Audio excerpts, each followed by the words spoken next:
প্রিয় দর্শক আসসালামু আলাইকুম। দর্শক আপনাদের প্রীতীয় শুভেচ্ছা জানিয়ে শুরু করছি আমাদের আজকের প্রতিবেদন।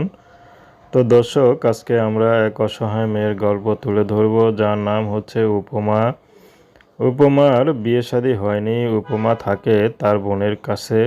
তো উপমার বাবা মা কেউ নেই, তার খালাতো বোনের সাথে। তো খালাতো বোনের ছেলে মেয়ে আছে, তাদের সাথেই থাকে। তাদের ঘরে যত কাজ আসে সব কাজ বাজ করে।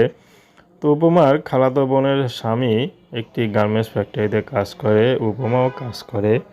তো উপমা সারাদিন ঘরেই থাকে। তো উপমার এখন বিয়ের বয়স হয়েছে, বর্তমানে বিয়ে শাদী করবে, কিন্তু কে তাকে বিয়ে দিবে? যারাই বিয়ে করতে আসে তারাই যৌতুক চায়।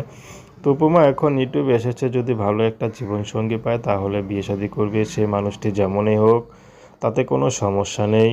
উপমা বিয়ে শাদী করতে রাজি আছে। উপমা গৃহস্থ ঘরের মেয়ে। তো উপমা চাচ্ছে ভালো একটা মন, যে মনে শুধু ভালোবাসা থাকবে আর কোনো কিছু না। তো দর্শক উপমার সাথে যোগাযোগ করতে চাইলে তার নাম্বার স্ক্রিনে দেওয়া আছে। তো প্রেম, ভালোবাসা, সাহায্য সহযোগিতা, বিয়ে শাদী করা একান্ত আপনাদের ব্যক্তিগত ব্যাপার। আসসালামু আলাইকুম।